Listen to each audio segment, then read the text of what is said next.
to welcome back to Fade to Black Mr. David Icke. David, good evening. Good morning, actually, my friend. How are you? Yeah, good morning, Jimmy. It's 2:30 here, and we are living in Britain in a madhouse, which we are now pretty much locked down and allowed out according to the law for one piece of exercise a day and to buy food, and that's pretty much it. And you have to look to get a grip of what's happening here. What I've been writing about for 30 years in terms of where a global cult that has no borders has been leading the world. People thought it was very funny for a long time and even dangerous, what I was saying. But when you look at what I have talked about, which is a global takeover, a new economic system that will be all about control and centrally dictated, how we will live if we allow it in what I've called the Hunger Games society, which is a society globally in which a tiny few, some give the name 1% to, will be sitting at the top of the pyramid. At the bottom will be almost the entirety of the rest of humanity in deprivation and the key word dependency upon the 1%. And in the middle, between the two, holding that status quo in place, will be not even a police state, it will be a police military state, imposing the will of the 1% upon the population and stopping the population challenging the 1%. And this whole system would be run, I've been saying all this time, by AI, whereby technology is controlling everything, and therefore whoever controls the technology is controlling everything. And that technology, that smart grid as it's called, could be controlled from a central point ultimately. And I've also been saying for decades, and particularly since 2008 and the crash, the economic crash, that there is planned to be an economic crash that you could hear on Mars to destroy the economic system that we have had, which is not, by the way, capitalism, it's cartelism, and replace it with this new system, which I've been writing about for a long time. I've also said that if you want to know what they plan for the West tomorrow, then look at China today, because China is the blueprint for this global society.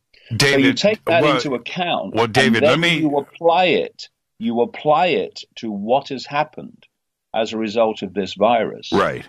And every box is being ticked as a result of it in terms of what this plan demands. And let me jump in really quick, David, if I may.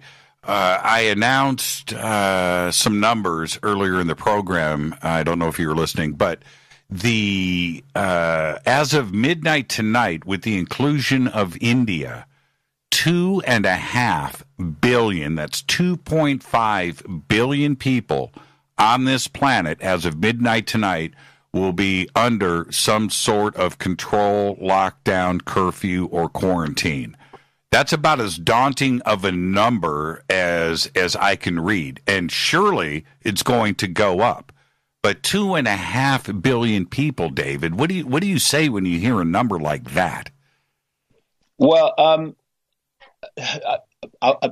I'm reluctant to say I told you so. Right. And it's not me, saying, see, I knew. Right. This is the point. If I knew this was the plan, as far back as the early 1990s, how could I know that unless it is a plan and not random? Right. So so when I say, see, I said this then and I said that then, I'm not kind of just, boasting, look at me. I'm saying if I knew then, it's not random, is it? It's happening by design. And of course, two techniques that I've been writing about again since the 1990s to bring about this Hunger Games society are what I call problem, reaction, solution. Create the problem covertly, blame someone else for it or something else for it, get the population in fear of the problem, demand that you do something, or at least be open to you doing what you want to do. And then stage three, you openly impose upon the population through laws or militarily, through law enforcement, whatever, the solutions to the problems you have covertly created. And the other one that goes along with that is the totalitarian tiptoe, as I call it, whereby you start at A and you're going to Z, but you go in steps, and every step is projected as unconnected to the other steps until you look back and see how far we've come step by step towards this very totalitarian state. Globalization is what? It's the centralization of global power in every area of our lives. This globalization is just a name for this agenda I've been talking about. And more and more and more, as the years and the decades have passed, indeed as the centuries have passed, because it goes back a very, very long way, you've seen this incessant centralization of power. We've gone from tribal groupings to national groupings, which were lots of former tribes now centrally controlled. And in Europe and other places, we've gone, like in the European Union, we've gone to a central control of lots of nations. And then you've got all the trade groupings and what have you, which are also ways of centralizing power over many different countries. You've got the United Nations, through which this is increasingly being channeled. And so these things are not random. And it's when challenges come and when things happen in the world, the challenges in and of themselves are unpleasant and have unpleasant consequences for people, which is very sad. But it also does something else in a positive way. It gets people's backsides off the fence because, I said many, many years ago, Jimmy, this has got to get real bad and real far down the road before it so impacts on people's lives that they stop and say, hold on a minute. Right. Let me just pause on the game show. Let me pause on the latest crap from Simon Cowell. Right. Let me pause from believing the propaganda of CNN and MSNBC and the BBC, etc. And let me just look again at what's happening, because what is going on? And there are enormous numbers of people who have bought the official story of what's going on now. But there are enormous numbers of people, new people, who are now reassessing everything because of what's happening. People look at this virus and they think health. What the greatest legacy of what is happening is going to be, and already is for so many, is economics. And like I say, I've been saying that a massive financial crash that making 2008 look like a tea party, right, was being planned so that they could use it as an excuse, problem, reaction, solution, to impose this digital AI controlled economic system. Since the very early 1990s, I've been talking in terms of money, that the plan demands the cashless society and the one currency society. And that one currency global society will be digital. The mopping up of individual currencies by the European Union, where the lira and the franc and the peso all kind of were disappeared for the euro, these were, as I said at the time, these are stepping stones to this one world currency. And I said, Jimmy, that this situation we're facing now ticks every box. What did the World Health Organization, which was created by this cult to create a central point to dictate health policy and perception of health, and is headed currently by a complete crook called Tedros, who was a health minister in the Marxist regime in Ethiopia and was exposed 3 times for covering up cholera epidemics there. So this is the man who's now telling us what we should do in relation to this virus. And what was one of the things he said? And whatever comes out of Tedros's mouth is this cult speaking, by the way. He says, avoid cash.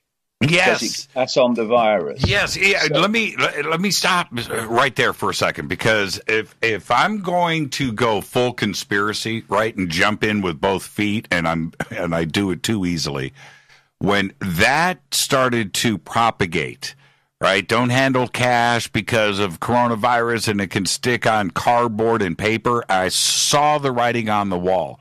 Today, when it was announced that part of this stimulus package, they were talking about checks being mailed, and now they're talking about digital currency being sent out, and that the stimulus will be on ATM cards to avoid cash. And I got to tell you, Dave, it's one of those things where I want you to be wrong, right? I do. I don't want you to be right. I want me to be wrong. Right, I've wanted me to be wrong for 30 years. Unfortunately, that's not the case, as we can see with events. Right. And they're talking about doing this now. This is not something that is going around in the fringes of conspiracy circles. This is being discussed openly in the public about making these changes to a digital currency. Is that the point where we go, hold on a minute, wait a minute here, we need to do a reset on this whole conversation? Well, I went to London middle of last week. I did an interview which actually got 1 million views in 24 hours. I saw it. Yeah, I saw it. And what that says is it touched a chord with a very large number of people who are not buying this. But the reason I mention that is because on the trip to London, and by the way, London was shut. I've been to London so many times in my life. I worked there for the BBC for many years, and it was a bizarre experience going through London. And it will be more empty now because a bigger lockdown has been announced since. But I got a black cab, classic London black cab from a major London railway station, Waterloo. And the guy told me he'd been sitting in the line waiting to get to the front to get a fare for 4 hours. What? At a major London railway station. This is what we're dealing with. Anyway, what I'm leading round to is that, on the trip, you buy a cup of coffee, you buy a sandwich, whatever. And these are all cash transactions. You buy a sandwich, you pay cash. You buy a coffee, you pay cash. I had cash refused 3 times. In the 3 times that I stopped to buy something on the trip, I was refused cash 3 times. I had to use a card because they weren't taking cash anymore. Because of this virus, so you can see where this is. You can see where this is leading, and I have this phrase: know the outcome, and you'll see the journey. If you know what the outcome is planned to be, the journey to that outcome, day by day, and changes in the world, is so easy to see. If you don't know the outcome planned, then they seem to be random events. And so people will look at this virus who don't know the background, and they'll say, "Oh, this is just a virus. Oh, we've been unlucky." And then I look at all the boxes being ticked in terms of the plan as a result of this virus, and I just see the coordinated outcomes leading to the ultimate outcome, which in overwhelming terms, I would say, in terms of this virus situation, is a dramatic change in the world economic system. And a couple of other things, Jimmy. I talked a few minutes ago about the Hunger Games Society and how most of humanity would be in the bottom of this pyramid in virtually complete control and dependency upon the 1% that would control the money, of course, and who gets it and who doesn't. And what is going to be, even now, never mind weeks to come, even now, what is going to be the result of what has happened? It is globally enormous, breathtaking numbers of people are losing and will go on to lose more their independent livelihood, their ability to earn their own money independently. What is it targeting? More than anything, this economic catastrophe. Small business, medium business, even some big business that won't necessarily be connected to this cult. That's what it's targeting. And one of the things I've been saying over the years is this Hunger Games society is not meant to have small business. You can read this in my books from years ago. It's not meant to have small business and medium business. It's meant to have everything controlled by mega, centrally controlled corporations that control everything.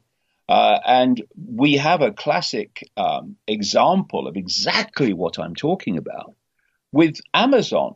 Amazon is a classic cult Hunger Games Society company that controls everything. How many small businesses has that destroyed alone? And then you go to another side of it, which is very important and something that people really need to be extremely alert about. And that's the solution. What is being talked about is more and more, as with the cashless society, as a result of this, is the so-called guaranteed income. The guaranteed income where the government pays people a guaranteed income every month. Now, this is something I've been warning about for years. You know, pretty much all my life, since, from the point I basically became conscious of things, have thought that there should be a level below which no one's allowed to fall within a civilized society. I believe that. Right. And I have no problem with some kind of income support where there is a redistribution of the staggering profits of these mega corporations. Increasingly, as AI takes over the jobs, the ability to find employment is going to be harder and harder and harder. And of course, these corporations benefit massively from that, not just in terms of control, but AI doesn't have to be paid wages every week, every month. And so their profits vastly increase. And so I have no problem with lots of a significant chunk of those profits being redistributed to give people some kind of basic level of life when they have no other means of employment. Fine. But that is not what the guaranteed income that's being talked about now is all about. It is about control.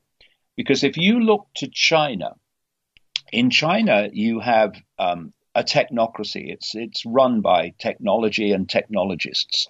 And that's the blueprint, the global technocracy that is planned.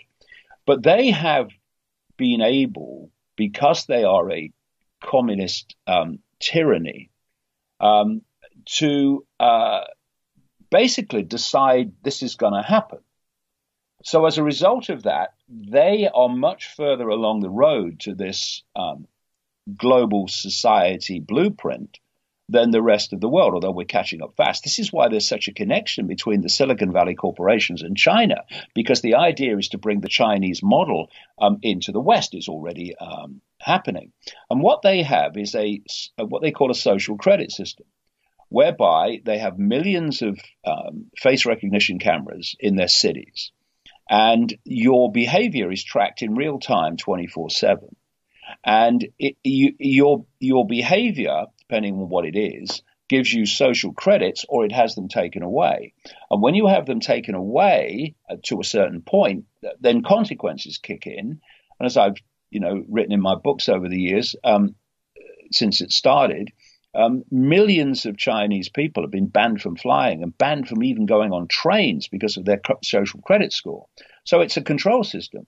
And the idea is that they want to bring in a guaranteed income. Oh, out of the goodness of our hearts, we want to help you. Oh, look at the economic consequences of this virus. Isn't it terrible? All the jobs being taken by AI. Oh, yeah, we care for you. But what it is saying this. We're going to pay you a very small amount of money that's barely, if at all, capable of being lived off. And it comes with strings, because if you do what the government wants, you'll get a guaranteed income. If you don't, you won't. And by the way, if you want to reject the guaranteed income, look around you, mate. Where else are you going to get one from? All the jobs have gone. And so this is another major element of this. So you can understand, I'm sitting here and I'm watching these things appear in all their different facets, and they're all from the wish list of this global cult. What about the other element? We're going to be headed towards a break, and we can certainly pick this up when we come back. There's another part that I need you to help me understand, and I can't figure this out, David. The elites and the banks that we know are the major puppet masters here, you always follow the money. We understand that. But throwing away 20, 30, 40 trillion dollars virtually overnight and burning it in the streets doesn't seem to help the goal here. And or am I missing something? Because it's their money as well as mine and yours that is just virtually disappeared. Well, they're creating money out of nothing. They just create it. I mean, look at it. You go to a bank and you ask for $100,000. Mm-hmm. They type into your account $100,000. But because of what's called fractional reserve lending, they're able to lend massively more than they actually have on deposit. And so what they're lending us is fresh air. It's money created out of nothing called credit. That's what credit is. Right. It's theoretical money. And they can create as much of that as they like. If you control the system, you control the money. I'll tell you a quick story if we've got time before the break. Just a quick story. Sure. We got about 60 seconds. How many? 60 seconds. Okay, very quickly. I was approached by a guy in Australia who claimed to be a high Freemason. I think he was. And he said, I'm one of the good guys. I want to help you. And I said, oh, really? I got him into conversation. I thought, yeah, we'll see where this goes then. Go on. He says, oh, we need to get you some money. I said, what do you mean by that? He said, oh, we'll give you a credit card. I said, so how does that work? He says, well, you put the credit card, like in an ATM, whatever, and you put in a code and money comes out, but it's not registered as coming out. And I'm thinking, what? He said, yeah, we do it all the time. So, there are two economic systems, mate. There's one that we, the rest of us, work with, and there's one they work with. And what they're doing is destroying the one we work with to bring in one that gives them total and utter control. Because without cash, you go into a store and your credit card, your microchip as it's supposed to be, the person in the store says, sorry, the system won't accept your card. At the moment, you pay cash. When cash is gone and that computer says, oh, it won't accept your card, you have no other means of purchase. It's all about control. That's what the cashless society is. And that guy I met briefly in Australia, he was describing how this system works. Of course, I told him where to stick it in a place where the sun don't shine. But it was a very interesting conversation. He was trying to pull me in. That's what he was doing. To see that there's two systems like that. Yeah, exactly. Let's take our break right here. Our guest tonight, live from the UK, David Icke. And we're going to pick up right where we are leaving off right now. But I also want to ask David how he's getting along, how the family is, and everything else with the United Kingdom in a virtual shutdown like the rest of the planet. I'm your host, Jimmy Church. This is Fade to Black. Stay with us. We'll be right back.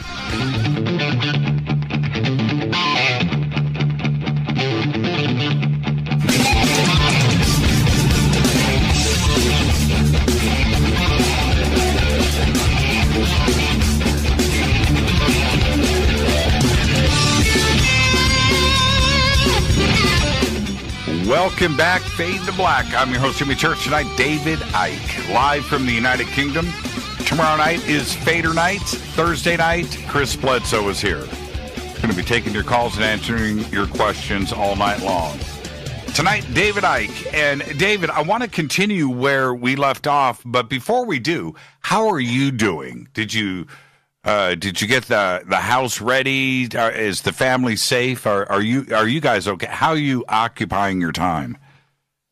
Well, it's almost quite amusing, really, when I look at it, because I've been in self-isolation and lockdown, as they would call it, for about the last 20 years. I spend my time working. I'm up at 4 or 5 in the morning and go through the day working.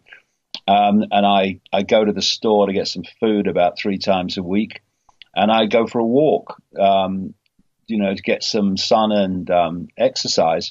And that's pretty much my life. So my life hasn't really changed as a result of this lockdown. But for vast numbers of people, it's fundamentally has, actually irreversibly has, for many of them.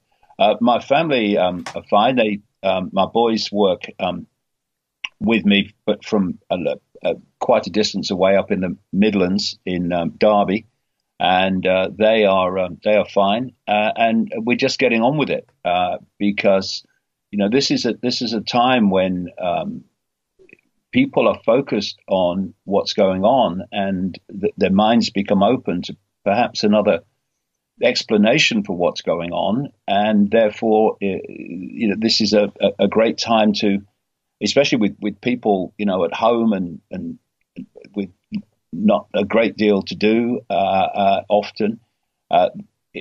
People have the opportunity to get informed on what actually is going on, and so it's a time when we're working very hard to do that.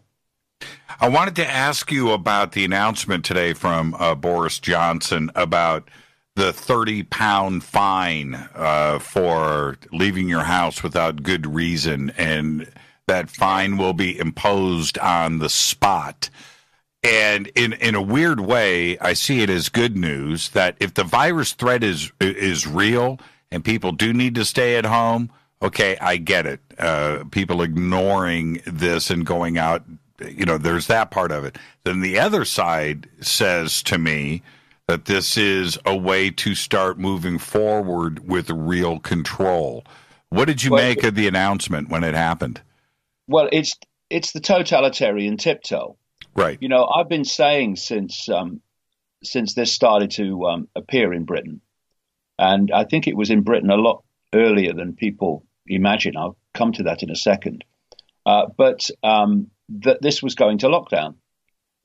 How did I know that? Because there's a global script. That's why.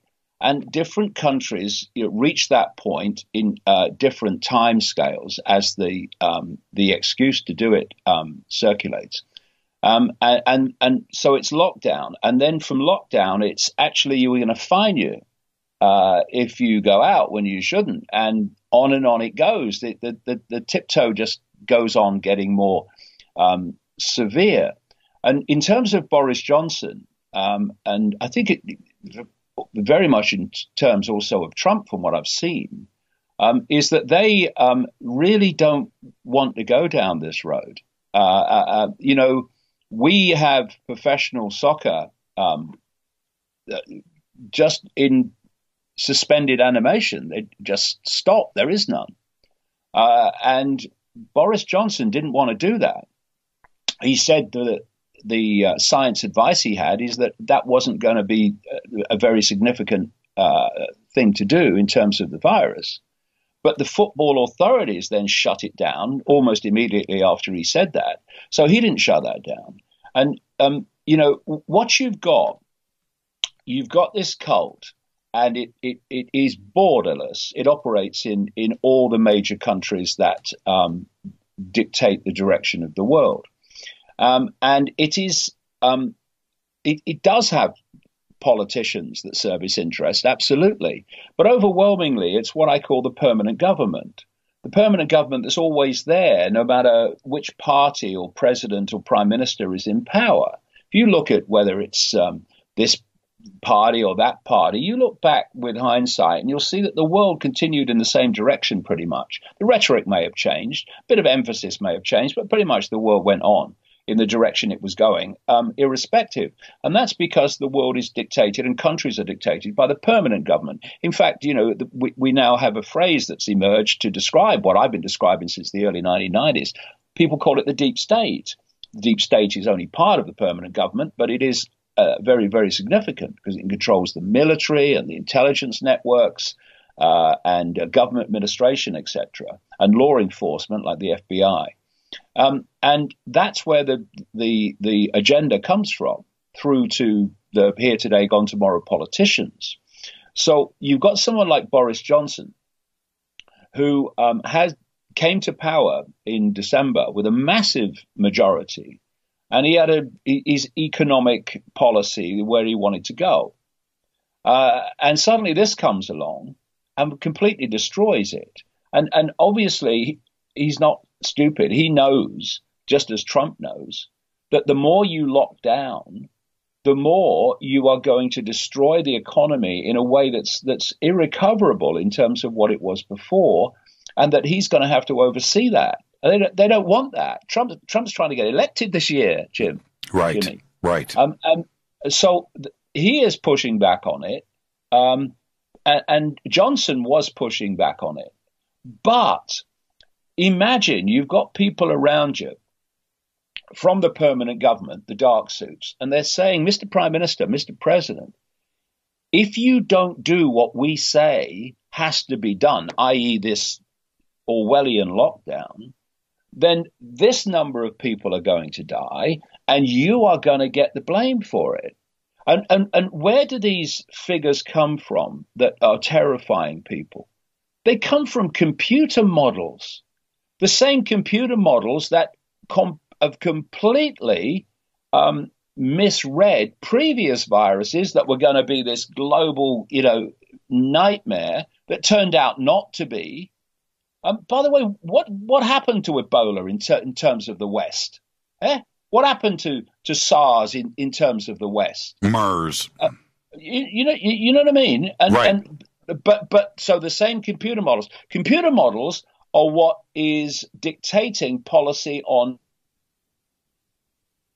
human-caused climate hoax, because that's what it is, an absolute hoax. And if you look at what is being demanded for a solution to the climate alleged danger, and what's being brought about by this virus alleged pandemic, in terms of, we're all going to die, they are the same. When you look at what they're calling for to respond to the dangers to the climate, it's a whole new economic system. They're both speaking from the same script. The alarm bell should be going off all over the place. So when you're faced with that, all these people are going to die. Our computer models say so, even though they're talking nonsense. And when I say enormous numbers of people, I mean, some of the figures are just ridiculous. And I'll tell you something about that in a second.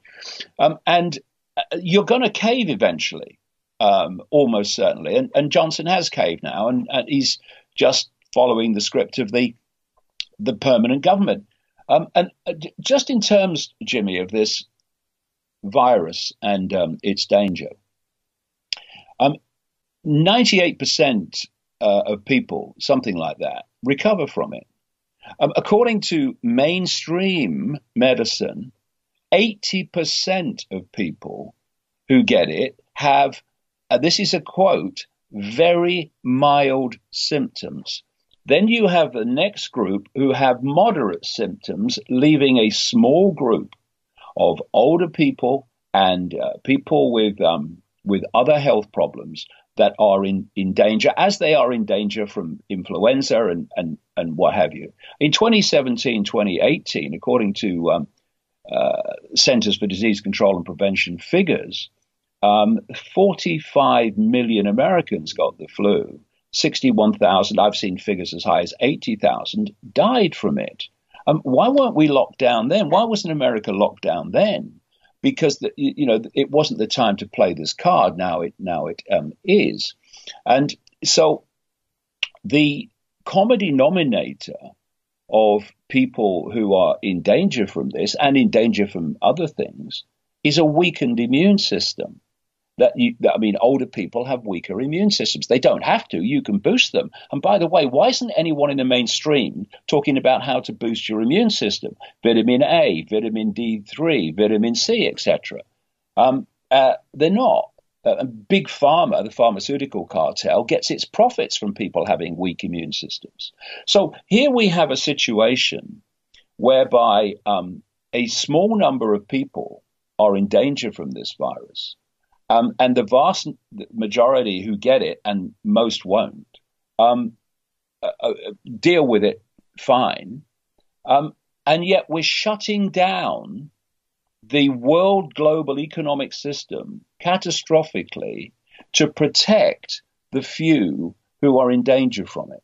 Now, if you're going to cocoon people and you're going to care about the bigger picture, then you cocoon and target your resources on those who are in danger from it, and you do whatever you need to do to isolate them from contact with the virus, and or you make sure they have everything they want, and it would cost a fraction of what this is costing, and you let everyone else get on with their bloody lives. I had this virus, I'm almost certain now, before Christmas. So did my son, and so did my granddaughter. We had every single symptom that is said to be the symptoms of coronavirus. And I thought for a start that actually we got something when this broke.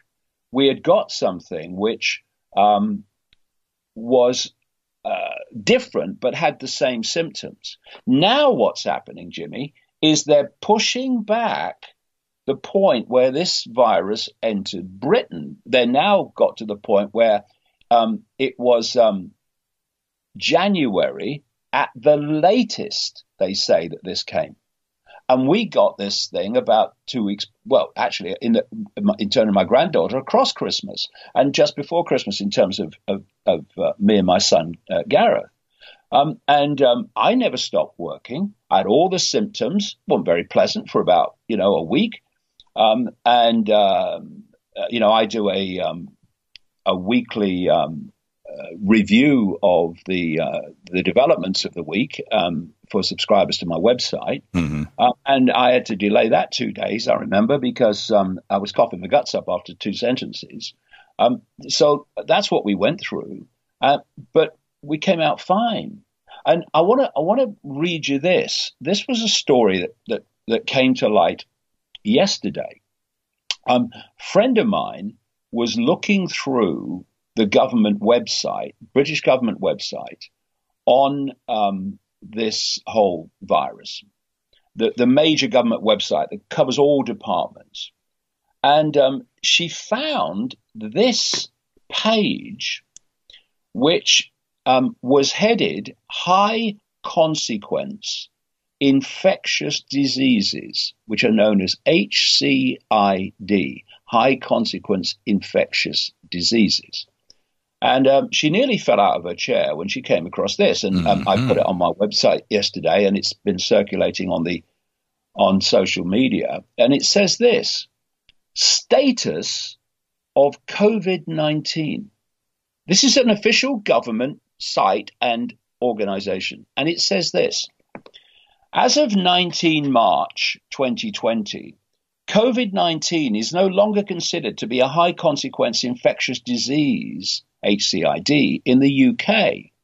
The Four Nations Public Health HCID group made an interim recommendation in January 2020 to classify COVID-19 as an HCID.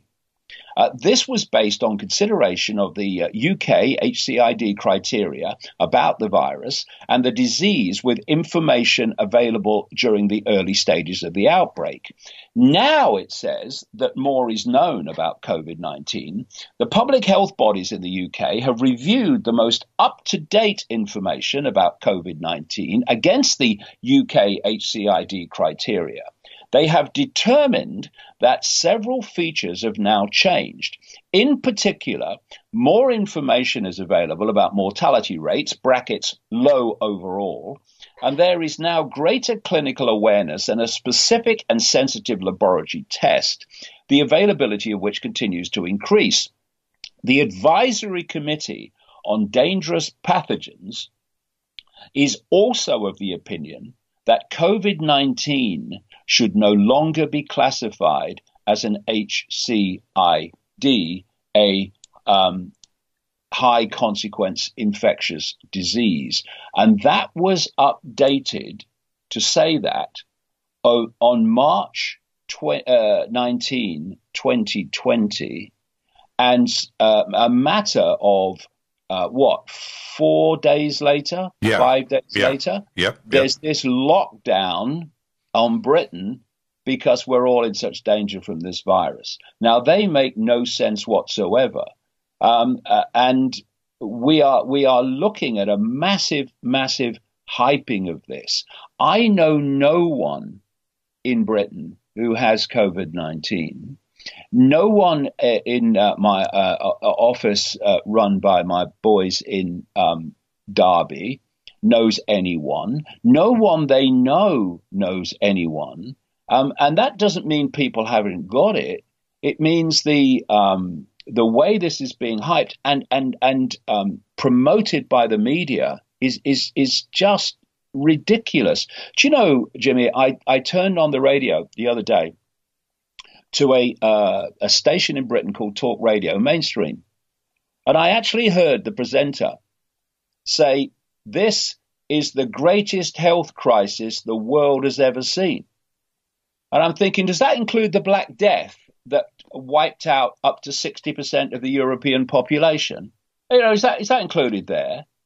And so when you take a breath and you look at it in a more considered way, and you get out of the survival mechanism responses, you start to see that this is actually not the genocidal virus that even some in the alternative media are claiming it is, which ain't helping.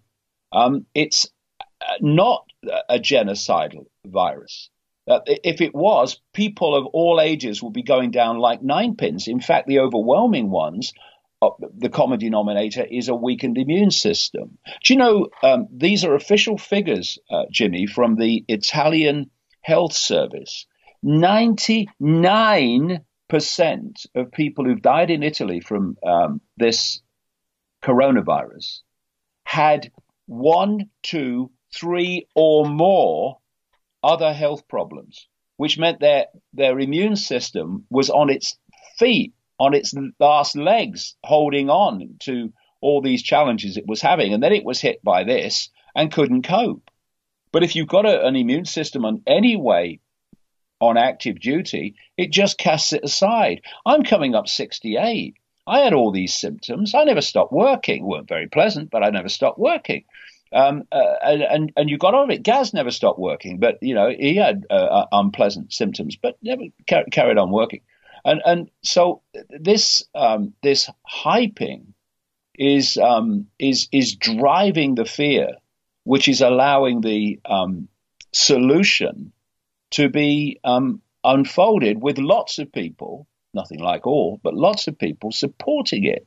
Because when the survival mechanism kicks in, you lose the ability to think straight. This is what panic buying in the stores is all about.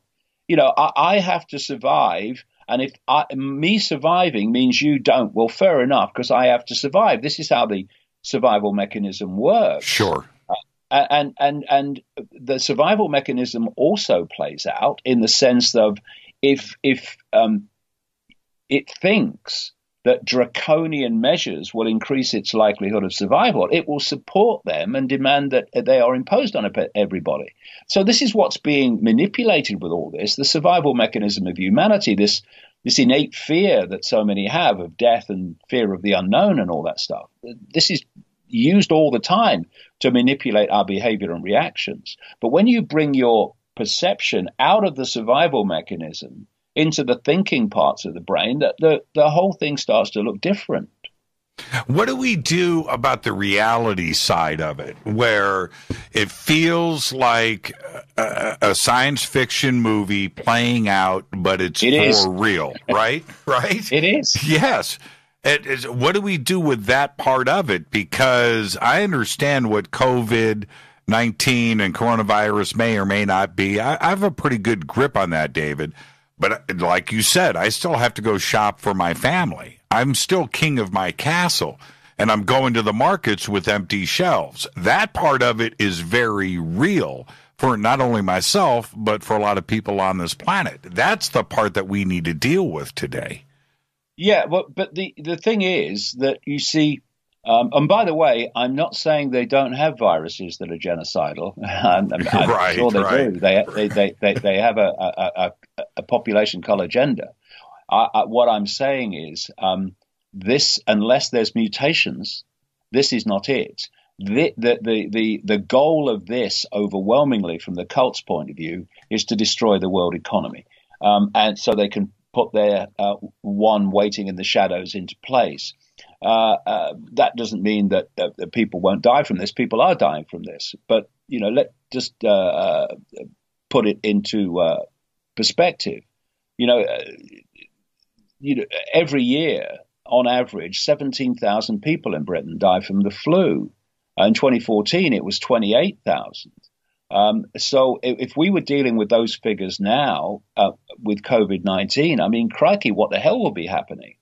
And this happens as a matter of course every year. So we just need to take a breath, keep calm, and look at this from a calm perspective, and it will look different. Yeah, I mean, I go to the supermarket about 3 times a week. I'm fine. I've just changed what I eat because I'm just eating what basically other people don't seem to want, which are short time sell by dates, and I buy stuff like that all the time. So I don't buy long term sell by date food, which is the stuff that's basically going. But this cult may be sick beyond human imagination, sick, and psychopathic beyond human imagination, psychopathic. But it's very clever in the way that it understands the human psyche. And by the way, all the time that people are posting on social media, posting on the internet, all these other means in which they're communicating their thoughts and communicating their actions, all that is being absorbed by AI. So AI gets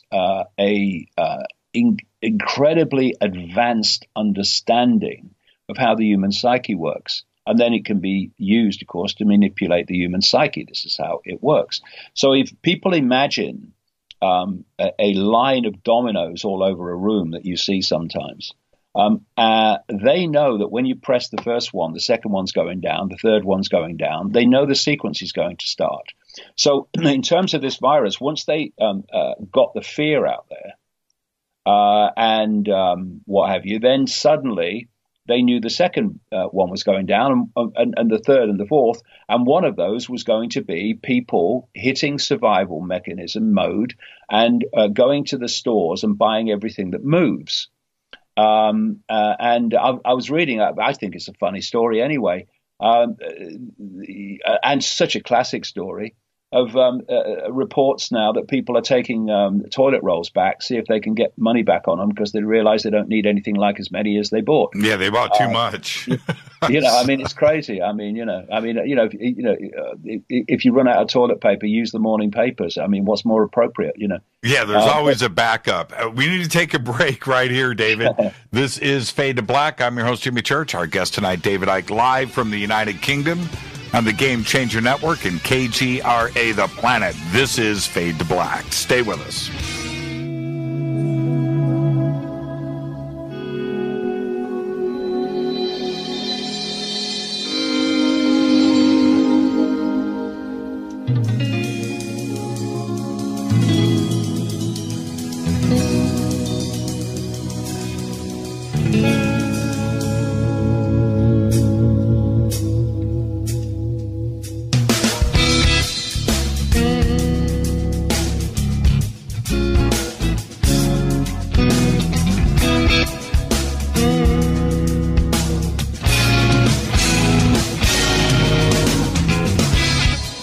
Welcome back. Fade to Black. I'm your host, Jimmy Church. Tonight, David Icke is with us live from the UK. And I've got a little update. Hey, David, check this out. Facebook's AI definitely does not like you. I don't know why. We stream out on 10 or 12 different platforms, and the stream going to Facebook, which is always solid, we've restarted it 5 times. Everything else is fine, but they just keep blocking your stream. It must be your name in the title. Yeah. The thing is that when you kind of appreciate how this cult works, how it's a global web, things start to make total sense.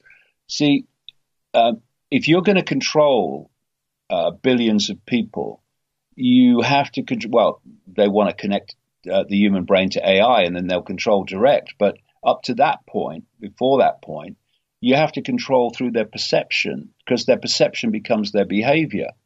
And behavior comes from perception, and perception comes from information received. This is why they want to dominate the narrative, because they want to program people's perceptions of reality over this situation and any other situation. And so the Silicon Valley giants, your Facebooks and your Googles and your YouTubes owned by Google, and your Twitters, all these people, all these companies are owned by the cult.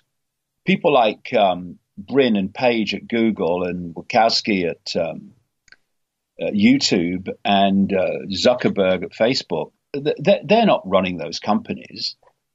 Ultimately, they are fronts for those companies. And the real power is in the shadows. And so you dominate the narrative through your mainstream media, but there's also a problem with another narrative which might give people another perception possibility that you also have to deal with. And that's what all the censorship is about. I did this video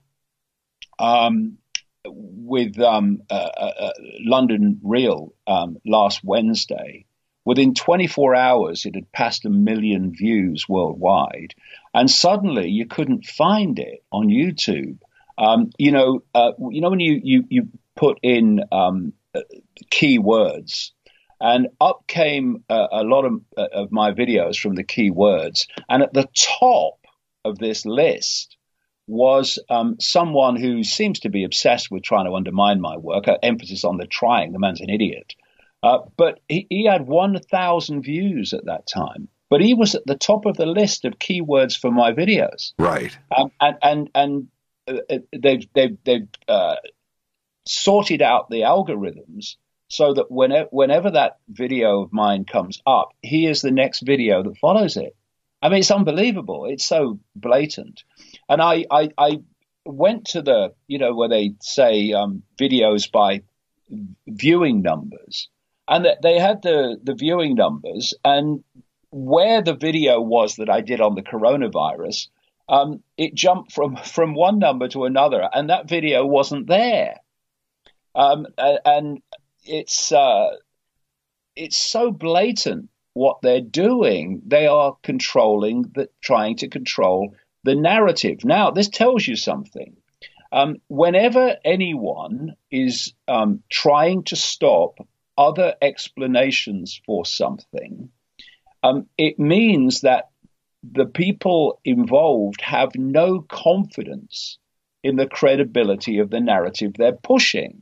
I have no problem with other people having different opinions to me, and different views and perceptions to me, because I'm confident that I have enough backup information to support what I'm saying, and that information will stand up to scrutiny. But if you have a narrative that you know won't stand up to scrutiny, you just stop the scrutiny. If you can't win a debate, then you don't have a debate. That's what political correctness and cancelling people and deplatforming, as they call it, is all about. It's shutting down the debate, whether it's transgender or climate change or whatever it is. You see, if you have a different opinion, then you are shut down, or they attempt to shut you down. Why? Because they know they can't win the debate on the facts, and they can't win the debate on the facts over this virus either. And so they're shutting down the alternative opinion. And you see, 6 weeks before this virus became publicly known, there was a simulation run by the World Economic Forum, which is the 1% Fest organization that meets in Davos every year. That's right. And the big promoters of Greta Thunberg, by the way, and climate change caused by humans. And they were in league with the Bill and Melinda Gates Foundation. If Bill Gates is pushing it, it's bad for humanity. That works every time, virtually.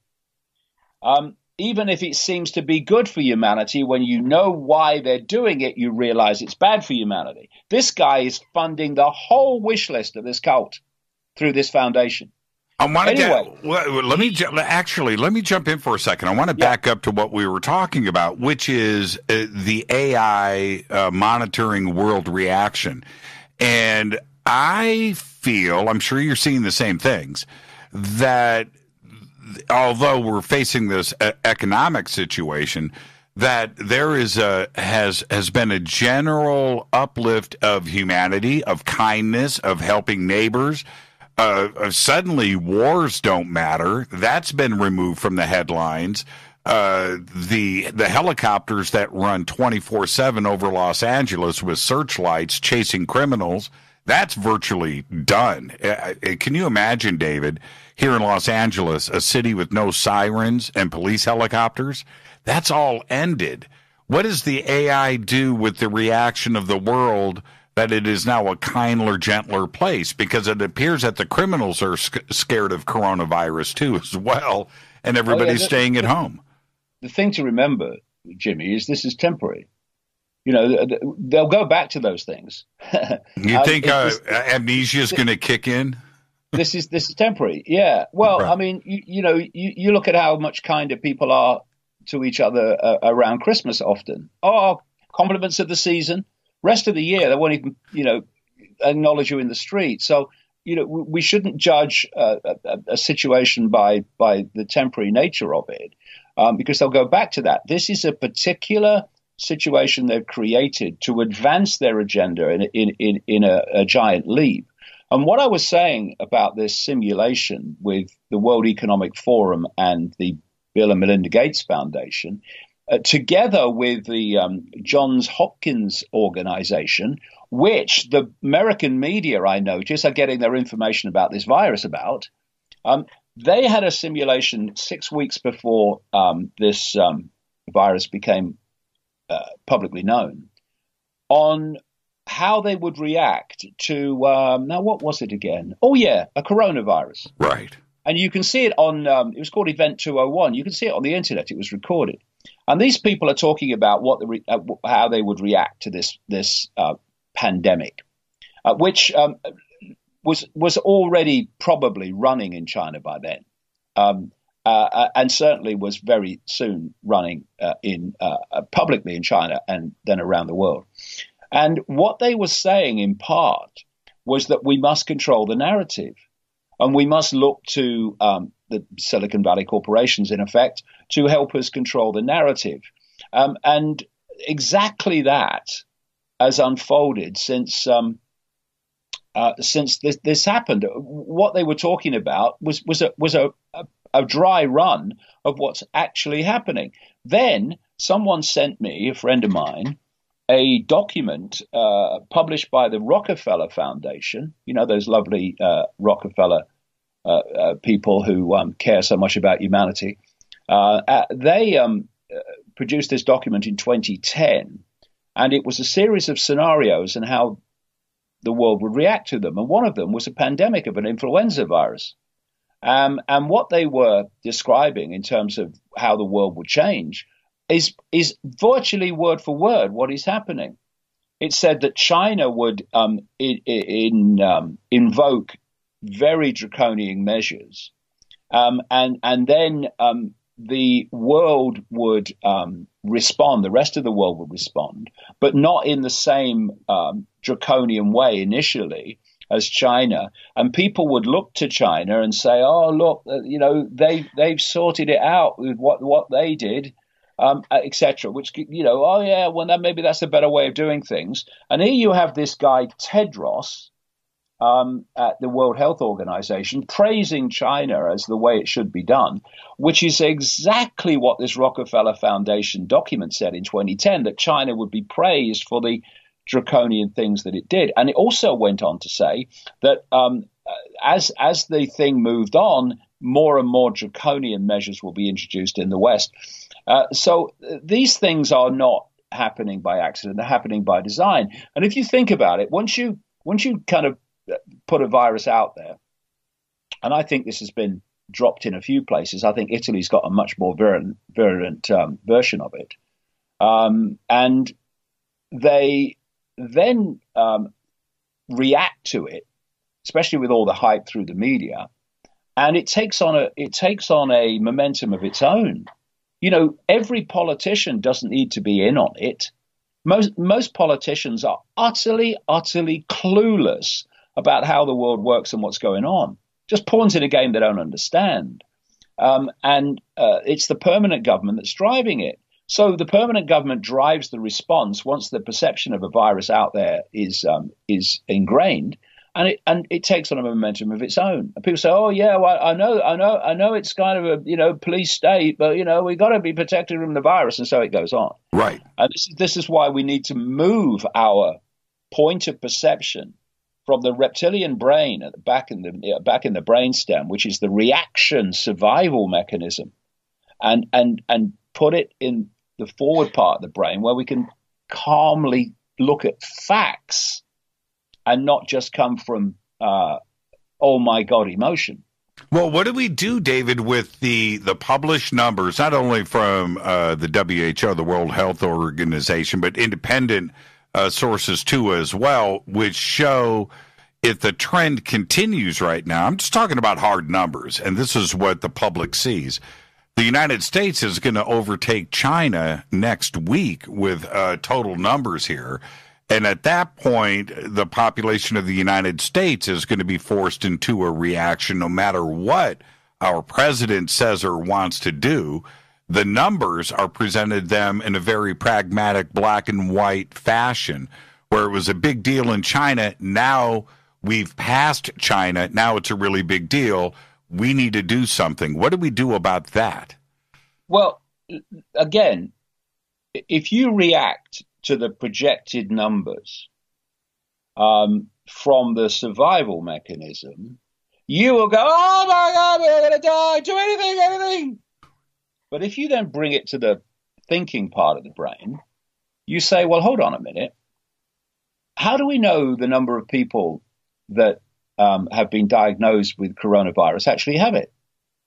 But they are overwhelmingly diagnosing on symptoms, but those symptoms are the same as other things that people get, particularly in the winter.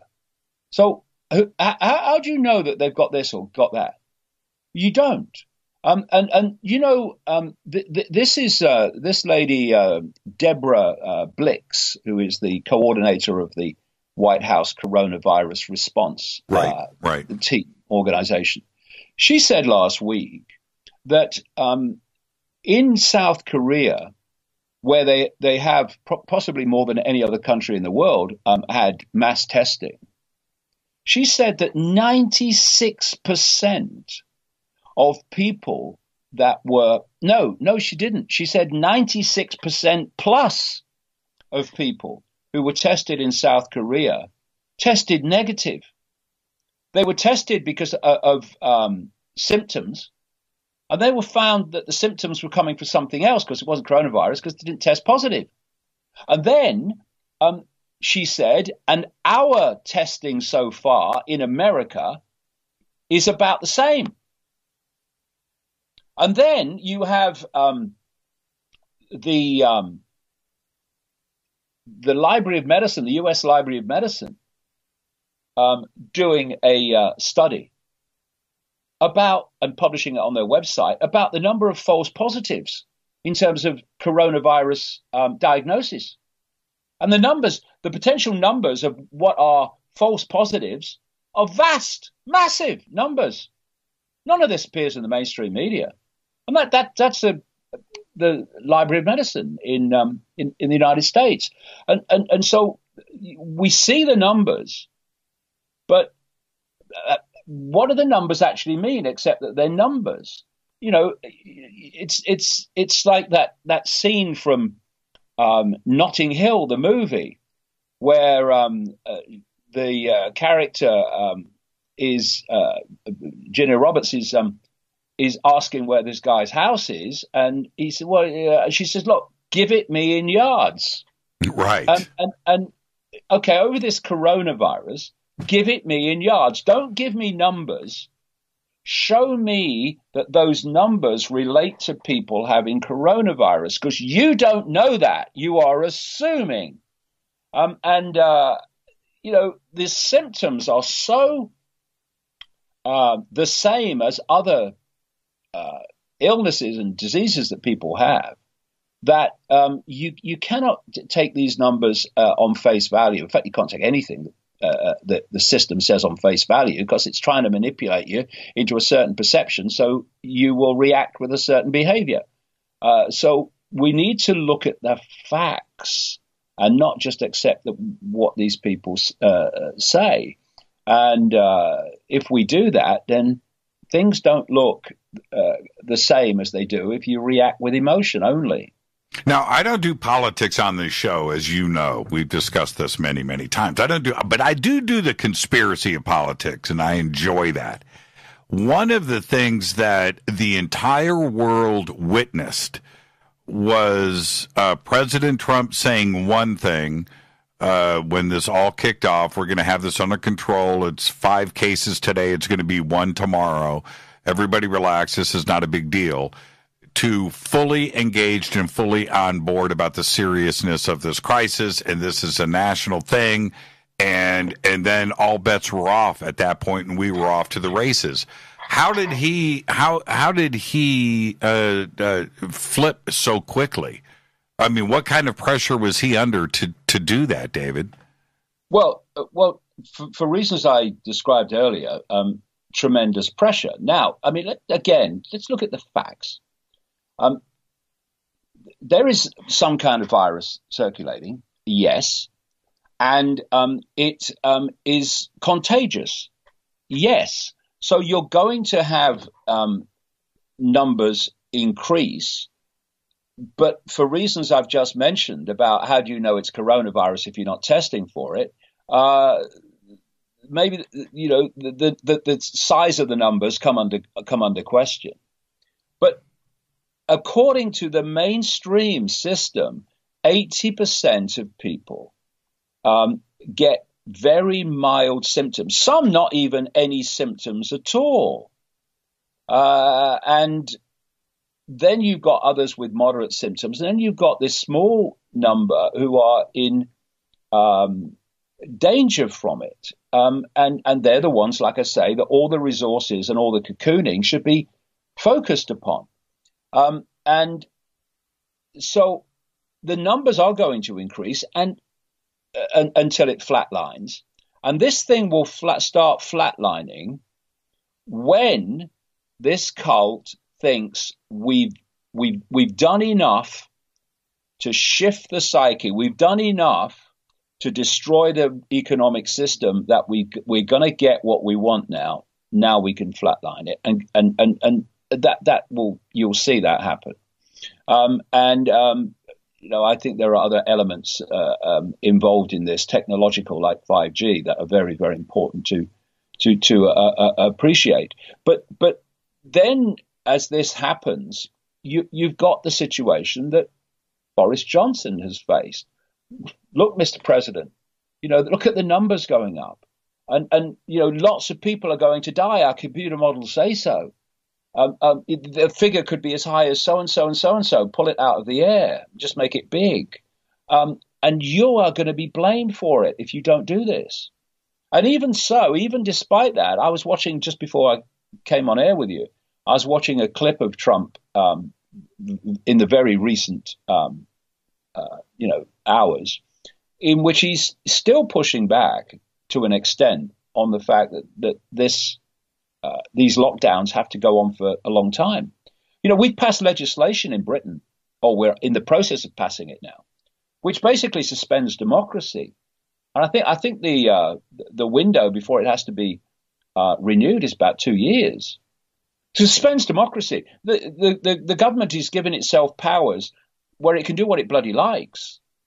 And so these things are not happening to protect the population. I've said in the last few days, give you an example in Britain. You'll know the situation in America. In Britain, people in the generations that are now elderly, they lived through a world war. They lived through economic deprivation. They've worked all their lives and paying in taxation and goodness knows how many other means into the system. And at the end of their lives, they are given something called a pension. When you get to a certain age, you get a government pension. The government pension is a pittance, and it makes most people, during the winter months particularly, have to choose, elderly people, between whether they're going to be warm or whether they're going to be hungry.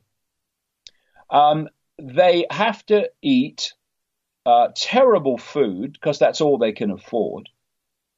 They can't afford to boost their immune system with nutrients because they can't afford to buy them, and no one's telling them they need to anyway. Mm-hmm. And they're sitting there in the winter, in the cold, frightened of putting the fire on because of the energy bill. And now we are being asked to believe that the same system that does that to old people is shutting down the world economy irreversibly in terms of its present structure, right, to protect old people. It's an insult to the intelligence. And when the system is telling you it wants to protect you, it's time to run for the hills, because it doesn't. What do we, the other element of this is the recovery time David, we got about 3 minutes before the break. The recovery time of the economic devastation, I'm talking about the layoffs, the hotels, the service industry, the bartenders, the restaurants, the production, the factories that are shut down that are going to have to restart. The list is a mile long, as you know. In every country. In every country. That process is going to take forever, in which everybody's going to suffer, and certainly the money's got to come from somewhere. But when we talk about the elderly and the way that everybody's affected, and them who we're talking about protecting right now are probably going to be last on the list, and they're going to be hit the hardest. Yeah, and a lot of people will be dying, not from the virus, but from the economic deprivation that follows the government reaction to the virus. Something else is going to happen, of course, and that is that wages are going to be driven down because the job market is going to be colossal with people looking for jobs. People are losing their homes.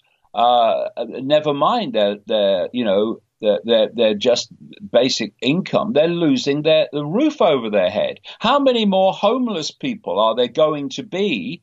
Oh, and that will be good for their health, won't it? Right. As a result of this, literally all over the world. So this is a scam. I'm not saying there's no virus. I'm not saying that some people are not dying from it who have overwhelmingly compromised immune systems.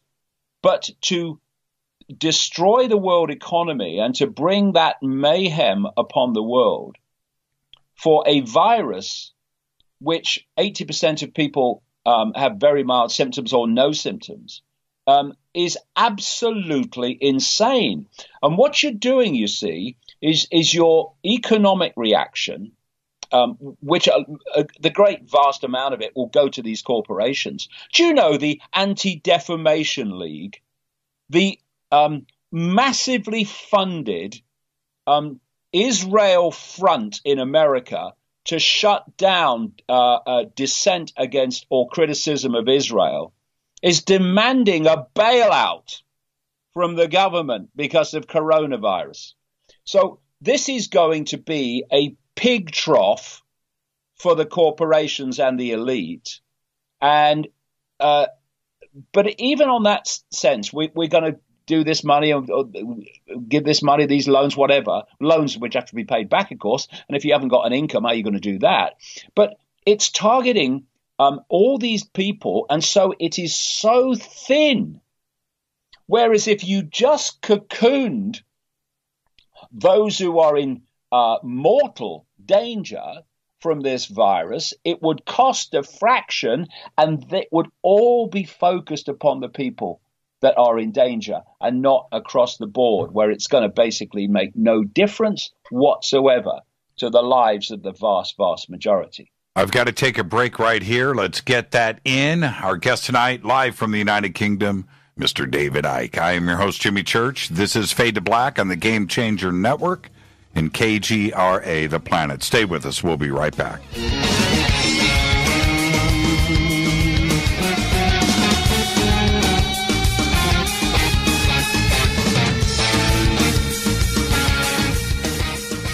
Welcome back, Fade to Black. I'm your host, Jimmy Church. Tonight, David Icke, live from the United Kingdom. Great conversation. Man, I always learn. I get my learn on when David is on the show. Tomorrow night is Fader night. Open lines all night long, so you want to get ready for that. David, I want to shift gears. Not shift gears. I'm going to stay in the same direction. But there are those out there that are equating what is going on to like a fake alien invasion, right? A way to freak out the entire planet, and that there is something else much more sinister going on here. And then my mind wants to actually blend these two ideas together and think that maybe that's exactly what is going on, that it is completely orchestrated.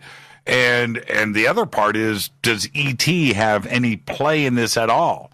And I'm just trying to make sense out of this. And right now, every theory and idea is on the table for me. Oh, well, of course, I've been writing about this for 30 years, nearly, in terms of the non-human element to this. Um, this cult is a vehicle within human society, within our band of frequency that we operate in, to manipulate humanity for a non-human force that's described in endless ancient documents, books, legends. You know, Christianity talks about demons. Islam talks about the jinn. The Gnostics talked about the archons.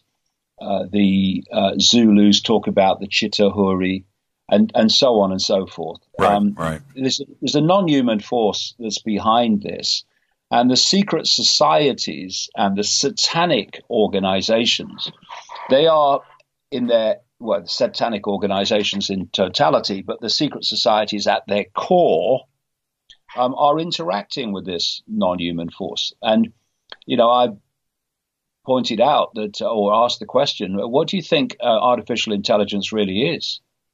Oh, yes, there's a level of it that's algorithms, but then you have learning AI, which learns from information received. And then you have other levels of AI, which are actually a form of consciousness. And this non-human force in its prime form does not take form. It's just a form of awareness, a very imbalanced, distorted form of awareness.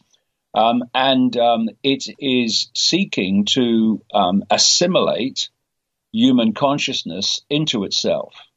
Because one of the things that this force doesn't have, because it is basically what we would call AI, just as the cult personnel, the inner core cult personnel, they're not actually human. They are too a form of biological AI. May sound fantastic, but they are. And this is the reason why they do not have empathy. This is why they're psychopaths. What is the top trait that a psychopath does not have? Empathy. I'm sitting in front of a computer now. If I use the computer to send out psychopathic diatribes and attacks, or I send out information that makes people feel, emotionally hurt, will the computer that is the vehicle for doing that have any emotional response? None at all. It will just do it because it's a computer system. It's a software program. And this cult in its core form is a biological software program. That's why it has no emotion. It has no emotional consequences for its actions. And empathy is the fail-safe mechanism of behavior. If you have empathy, if you can put yourself in the feelings of those you are affecting, that changes the nature of your behavior because you're getting an emotional consequence for what you're doing in the form of empathy. When you don't have empathy, there are no limits. You know, these software programs we call the elite, they don't have emotional consequence.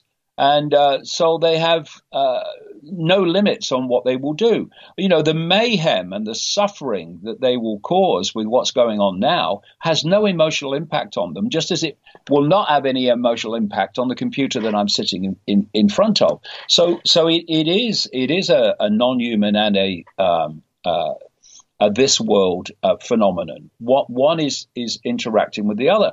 Who do people think the Satanists are actually interacting with in their rituals? They're not interacting with no one. They're interacting with another force that is very, very disturbed and very, very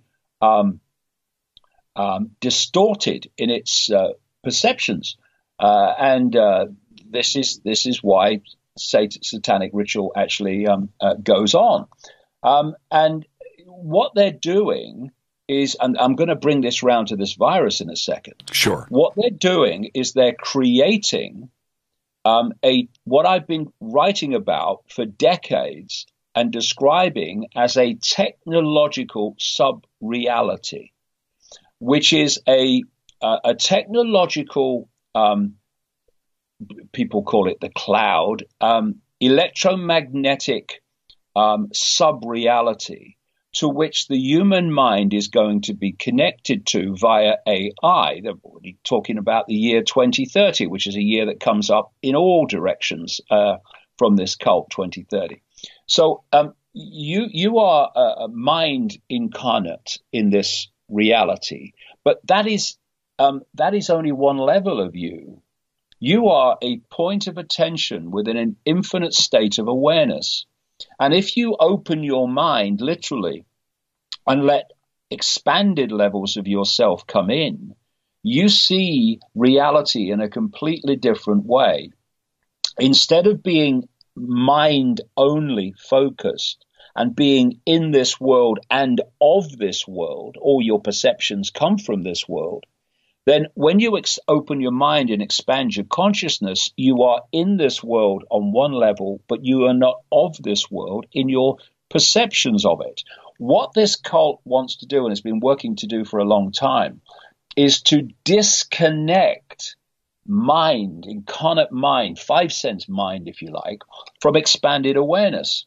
And so it's creating this technological sub-reality through technologically generated electromagnetic fields. The latest level of it we call 5G, which has phenomenal implications for humanity, both, quote, physically and psychologically. It's already happening. Instead of you connecting to expanded awareness, you connect to this technological sub-reality, which then feeds you your perceptions. This is what the brain connection to AI is all about. And so we have had this explosion now, increasingly so, of 5G around the world, which operates in the millimeter band and is extremely destructive and can deliver whole perceptions to people. Now, I want to read you a quote. It's by a guy called Arthur Furstenberg, who is the author of a book called The Invisible Rainbow, A History of Electricity and Life. And what he does in that book is he charts, as part of it, the physical health reaction to changes in the electromagnetic field caused by the introduction of different levels of technological radiation, like radar and stuff. And he shows in the book that major epidemics, quote, pandemics, like Spanish flu in 1918 and others that followed, Hong Kong flu and all the different names they give them, have followed dramatic changes in the Earth's magnetic field caused by technological radiation changes. And this is the quote. And remember, this quote is from 2018, before coronavirus in its form now, and before 5G. Every time we have dramatically changed the properties of the Earth's magnetic field, it has had dramatic effects on health down here on Earth. Now, what has happened immediately preceding this coronavirus? The introduction of 5G, which takes the whole impact on the human organism to stratospheric levels, even by standards that have gone before. And while this virus is unfolding, we are seeing psychopaths, and that's what he is, like Elon Musk, getting permission to to put 1 million antenna on the ground to interact with the tens of thousands of satellites that he is in the process of sending up through SpaceX to beam 5G at the Earth. He is creating, he's the front man to create this ultimate, well, not even ultimate, because they want to go to 6G as well, but this massive step into this technological sub-reality. And on the base level, the body is an electromagnetic field. It's a wave field of information. And this technological radiation, 5G being the massive next step, right, it is sending out electromagnetic waves of increasing power. This is impacting on the wave field of the body, which plays through to the physical levels of the body as we perceive them. And one of the massive impacts that it has is unraveling the immune system. And we're only in the first stages of 5G being rolled out without testing, by the way, which they've admitted, because they say we don't want to delay it. That's right. Now, what is the Chinese city that had the first rollout of a smart city 5G system? Should I guess? Yeah, I was going to say, should I guess?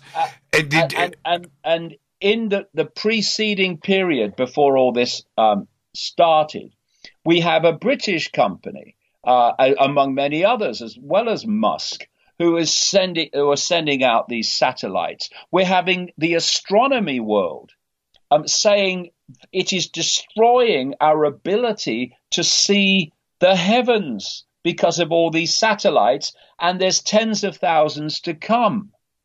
Who said that AI could be the end of humanity, and then starts a company called Neuralink to connect computers to the human brain? Elon Musk. That's right. And in the press release, when I read the announcement about the FCC license for Musk for these 1 million satellite broadband user terminals to be distributed, a couple of things caught my attention. And one of the things that Elon said, and this is a quote, he said it at a satellite industry conference a couple of weeks ago. He said that the user terminals, these 1 million terminals that are going to be distributed, check this out, David. This is a quote. He says they look like a UFO on a stick. Right? I saw that. Yeah, you saw that, right? And you just wave these things around and you get a direct connection to 5G, and that these 1 million terminals are just the start. It's not anything to cover the United States yet. We have 350 million homes. That is the ultimate goal, is to get 300 million terminals like this across the United States. And why, if that doesn't send up red flags, what do we have to do to make people aware of this? Well, ask yourself, well, one of two things is true here, because there's not an alternative to these two. Either Elon Musk is a monumental idiot, which he's not. We know without half a brain cell on active duty. Right. Or he absolutely knows what the impact of this is going to be. And what is happening. It's a technological sub-reality. I wrote in my books years and years ago about the fact that they want to cover every inch of the planet with Wi-Fi, because that's the means that they're going to connect AI to the human brain. I said, if they're going to do that, they're going to have to beam it from satellite. And now all these tens of thousands of satellites have been given approval to go up there to do just that. This is not science fiction. It's science fact. And people have laughed at me decade after decade, year after year, all that nutter Icke, even in the alternative media. And what we're seeing now is the fact that maybe the nutter wasn't quite so crazy. No, not quite. But there was, you're a little crazy. But David, seriously, I remember, I want to refresh the audience's mind and certainly yours. Many years ago, you had said something that scared me to my core, and I've never forgotten it. And you said it in passing one night, but you said, look, We're sitting around all of these Wi-Fi signals. They're all around us, beaming information, movies, television, ideas, and data. It's all around us. What is stopping that from entering our heads with anything that they want to feed us, including a simulated reality? And David, you said it so simply, but it shook me to my core. I mean, what is the difference? These alternate realities literally are inside of our homes. They're out on the street. These signals are everywhere. And with the introduction of 5G, now we get it in high speed 4K definition, don't we? Yeah, well, this is the next stage. They are creating a reality for us to download, decode, right, into a perception of reality. We actually do live in a simulation. I was writing this at the turn of the millennium, that we live in a simulation, and now loads of mainstream scientists have come along and said, actually, it does look as if we do. I was talking back in the well before the millennium that we live in a holographic reality. That's it's right. not actually physical. It's holographic. It's illusory physical. Now you've got mainstream scientists saying, well, holographic reality is almost becoming mainstream in, the perception of this is what it looks like we're dealing with. Including Elon Musk, by the way. Yeah. But see, someone like Elon Musk, unless he is a complete idiot, will know it's a holographic reality. Oh, I think it's so-and-so. Maybe it could be this. Well, you bloody know. So if Elon Musk told me my name, I would have to find my passport and check just to confirm. And the same with all these Silicon Valley celebrities, your Zuckerbergs and all these people. And your Bill Gates. Bill Gates, if Bill Gates is funding it, it's terrible for humanity, I think I mentioned earlier. And so all these people keep turning up. Who wants to vaccinate the world? Bill Gates. Who is developing a means, it already exists for sure, but saying he's developing and funding, a means to electronically track who has been vaccinated and who hasn't through an organization called Gavi. Bill Gates, whose organization was involved in the coronavirus simulation just before the real thing happened. Bill Gates.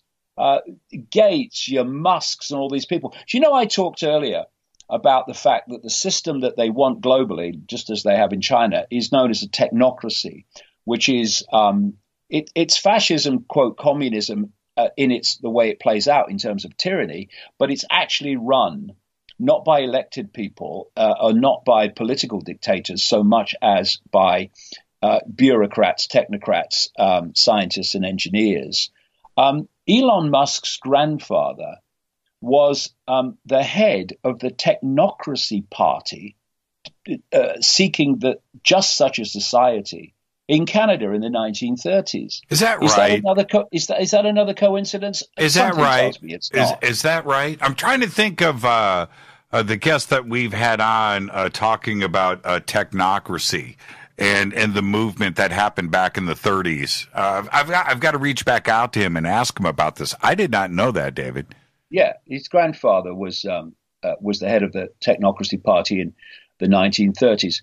And now he's involved with SpaceX, in Tesla and Neuralink, et cetera, in all the areas that are creating this ability to have a technologically AI-generated technocracy. And by the way, this whole thing with Elon Musk and electric cars, which are being justified by we must save the world from climate change caused by humans, which is actually not the case.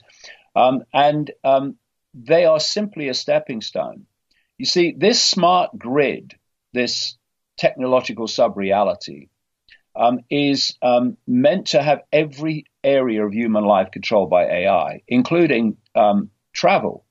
So at the moment, you get in a petrol-driven car, or diesel-driven car, and you drive to where you want to go.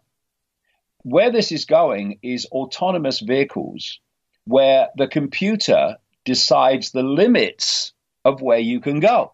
Because if the system doesn't want you to go there, the autonomous vehicle will not take you there. This is where it's leading. Now, autonomous vehicles can't operate with petrol engines, diesel engines. They are electrical phenomena. So this introduction of electric cars is nothing to do with protecting the environment and everything to do with a totalitarian tiptoe towards electrically operated autonomous vehicles. And by the way, in terms of the environment, people should just check out the impact in the Congo, in Africa, on children of the digging up of the resources that are necessary, not just for electric car batteries, but also for the technology of smartphones and smart technology. Just look at the environmental catastrophe that's happening there and the human catastrophe, which is feeding the resources necessary for Tesla and Apple and all these companies. It's catastrophic. It's disgusting. It's beyond human. It is psychopathic. And we have this green movement, this climate cult, this woke mentality that's being played like a stringed instrument, demanding all the things that the 1% wants while claiming it is challenging the 1%. It is pathetic. And it's about time that mentality, which of course has taken over the Democratic Party in America, looked in the mirror and asked itself a few questions.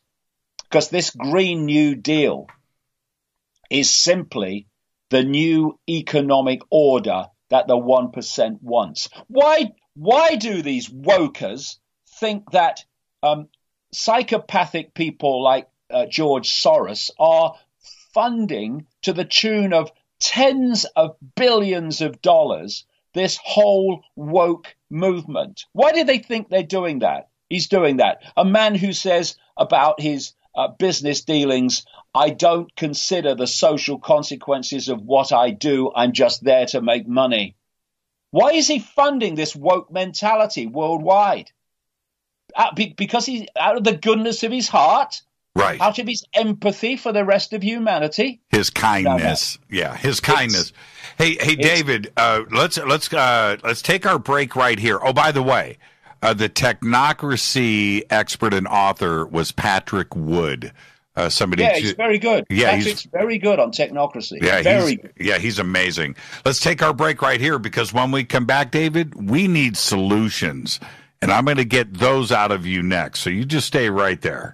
This is Fade to Black. Our guest tonight, David Icke, live from the United Kingdom. What an amazing conversation tonight, but everyone expected that, didn't you? I'm your host, Jimmy Church. This is Fade to Black on the Game Changer Network and KGRA The Planet.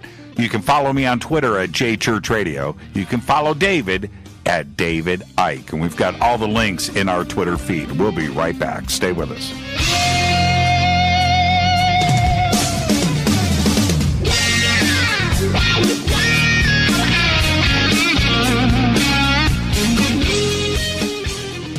Welcome back, Fade to Black. I'm your host, Jimmy Church, on the Game Changer Network and KGRA The Planet. Tonight, our guest, live from the UK, the United Kingdom, Mr. David Icke. And we're doing a little overtime, David. I want to get to some solutions. Before we get to that, I want to say this. Please tell Gareth and Jamie you have two very talented, intelligent sons that are great friends of the program, and just please tell them hello for us, and that I hope everything over there is cool. And I wanted to get that out of the way.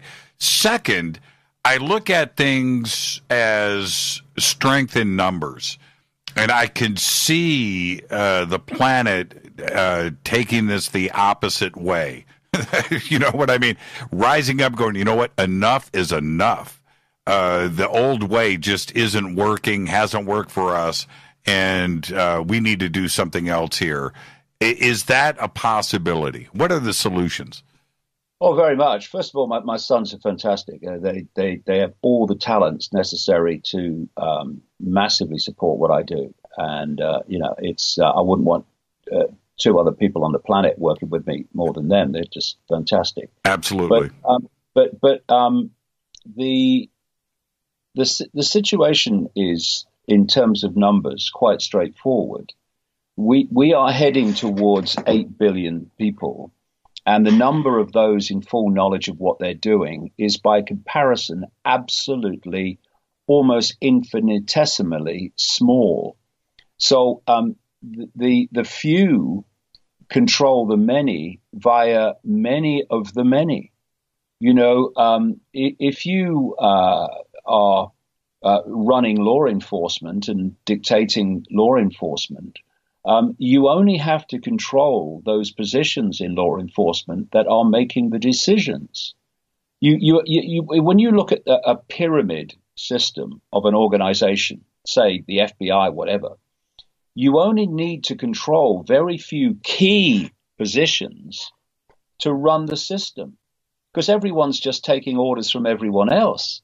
This is how the few in the pyramid structure control the entire pyramid.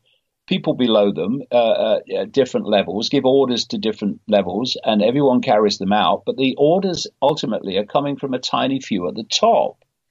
So we can acquiesce, or we can say, no, we're not doing that. And when that happens, everything changes. You see, I have this, well, it was actually a personal story.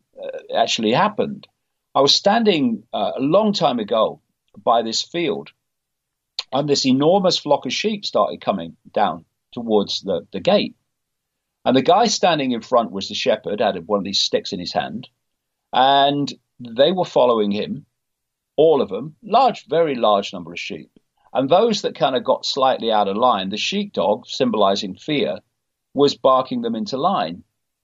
And they all went down and they went through the gate, just as they did every other day, bar, bar, bar. And I stood there and I thought, well, I'm looking at the human race here.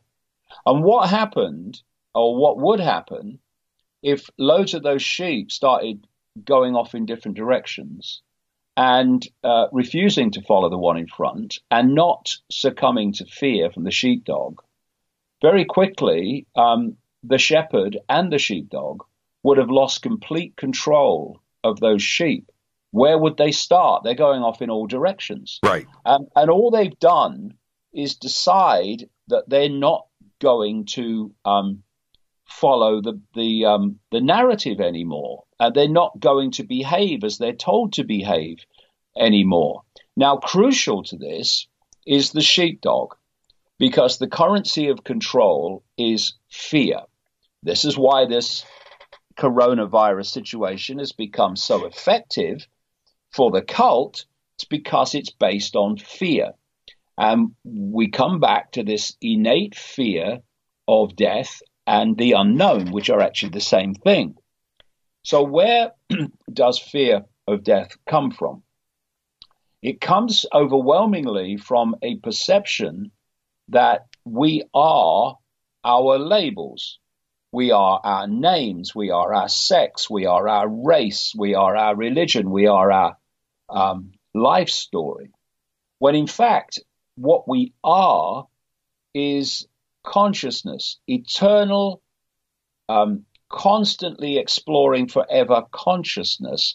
We are a point of attention within the same stream of consciousness. So my point of attention is called David Icke. Your point of attention currently, but it's very transitory in this reality, it's called Jimmy Church.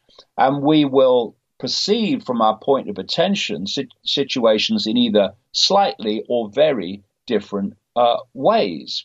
And that's what we call personality. But if you are coming from the label point of view, then things look very different. You can be in fear. What happens after my labels die? Oh my God. But and therefore you are easy to manipulate with threats to that survival, which you talked about earlier, the survival mechanism. Whereas when you self-identify with the fact that we are a point of infinite awareness, which can be the size of a pea or infinite in its range, depending on how much we open our minds, then death is seen for what it is. You know what death is? Very simply, it is a transfer of attention. That's all it is. This body focuses our attention on a tiny band of frequencies called visible light, which is what we call the world. We think it's everything we see. It's not. It's just a band of frequency. Right. And when what we call death, that point of attention is transferred from the focus, the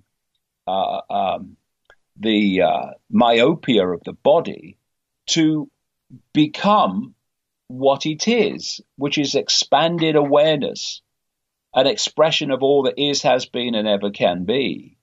And this is what is happening in a near-death experience when people in their millions have described leaving the body and a completely different, massively expanded reality starts to appear. And it's incredibly different to the one they've been experiencing. So all death is a transfer of attention from one reality to another. Now, once you realize that and you're coming from that position, then the first thing that goes is fear of death. Right. Fear of death disappearing means that the ability to trigger your survival mechanisms, except in situations where you need them, like, someone walks in front of your car and you need to whack the brakes on, that disappears, that ability to manipulate you. So in terms of this virus, instead of sitting here shaking, oh my God, what if I get it? And what if this happens and what if that happens? You're at peace with it all because you don't fear death anyway, and it's coming anyway. This transfer of attention is coming anyway, because do we want to stay here forever? I mean, what a nightmare. It's a transitory experience.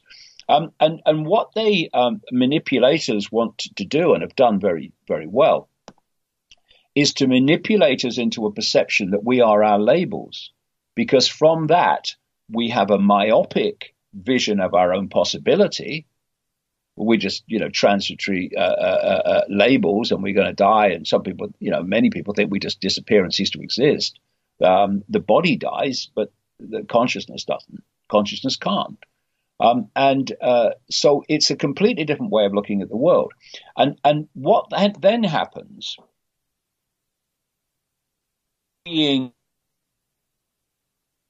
Oh, we lost you, David. Are you there?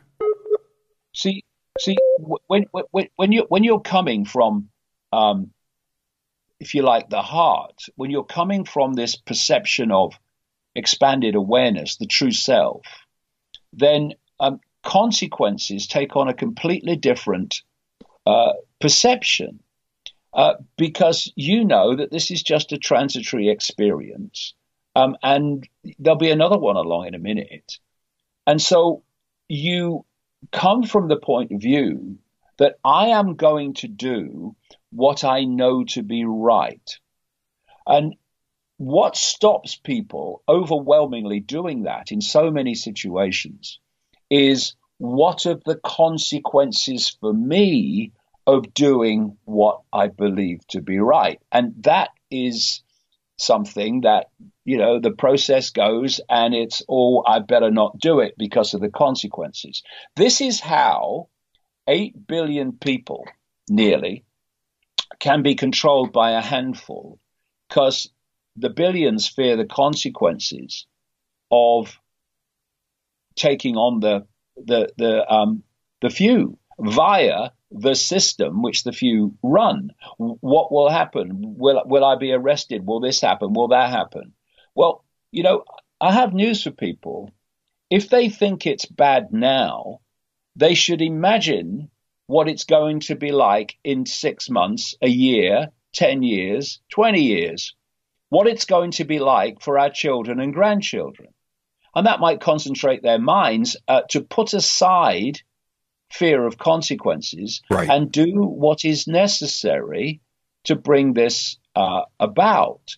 I noticed a story actually yesterday where protesters in Hong Kong had knocked down a face recognition camera.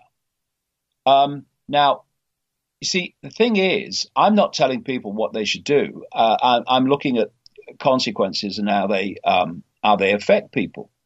But the consequences for knocking down that camera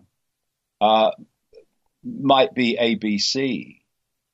But then look at the consequences of that camera continuing to do what it's doing. Right. So whichever way you look, there are consequences. Every action has a consequence, nice or not so nice. So, but if we're actually comparing the consequences of refusing to cooperate with the system now, it's just one way of doing it, and the consequences of not doing that, the consequences of not doing that are infinitely greater and more appalling than taking action now.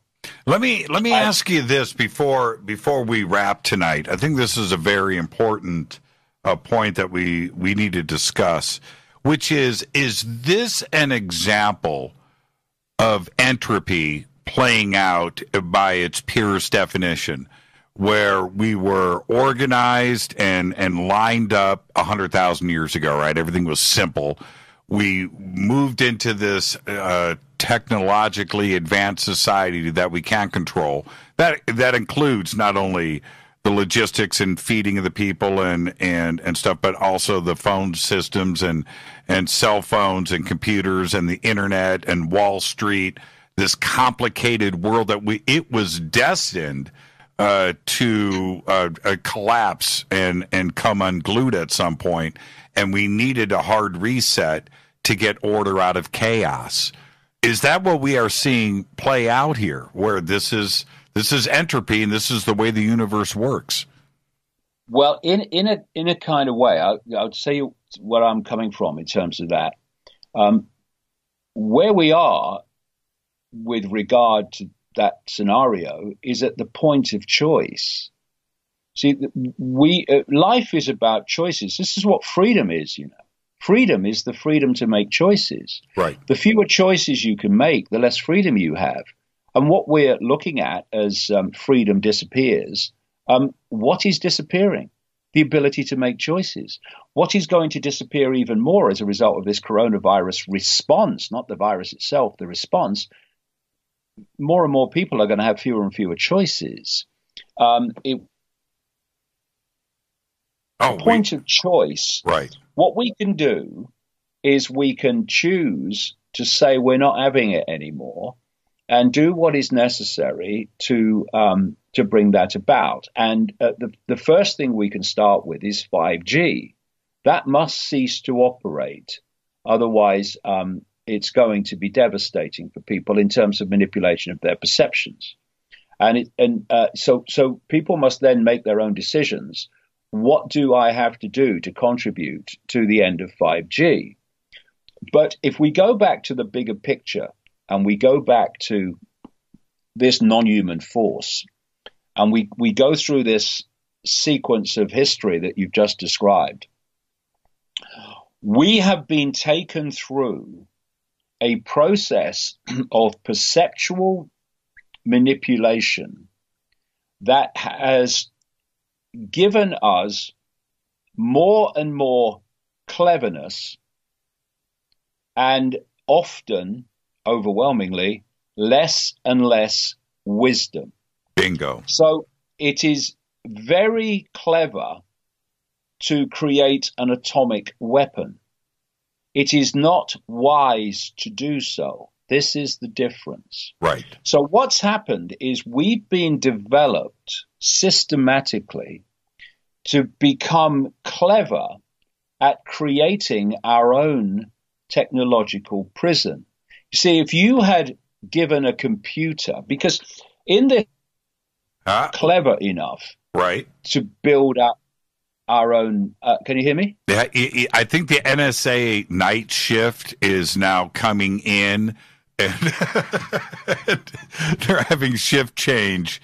Really? Yeah. Well, so I'm.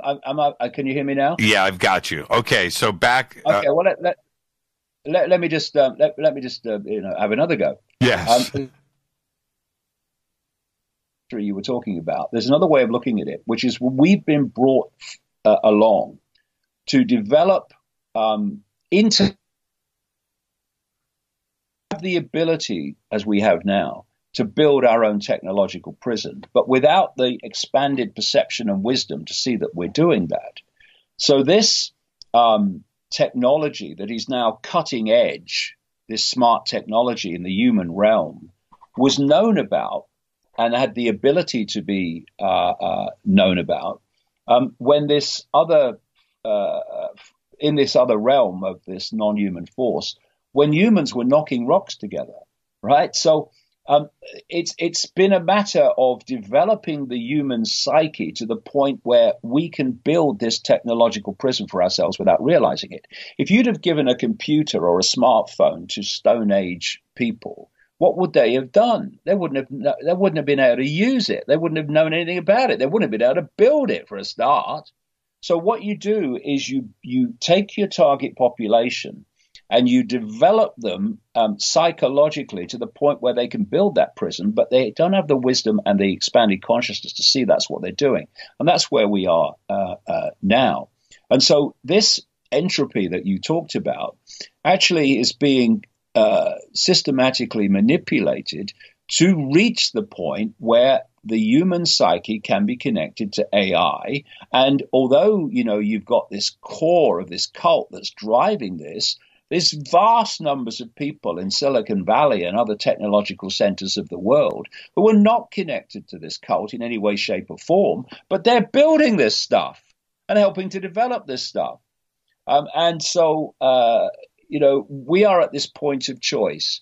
If we go on as we are, then humanity as we know it is over. And in a ridiculously short period from now on, because things get faster and faster and faster, the more that you move forward, the speed gets quicker.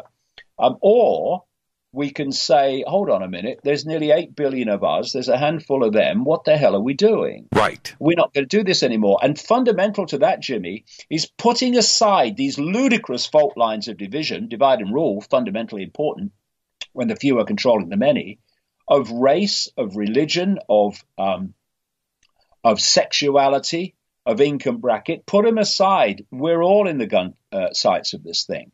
Now, what phenomenon, more than any other in the modern world, is creating those divisions and those fault lines of divide and rule?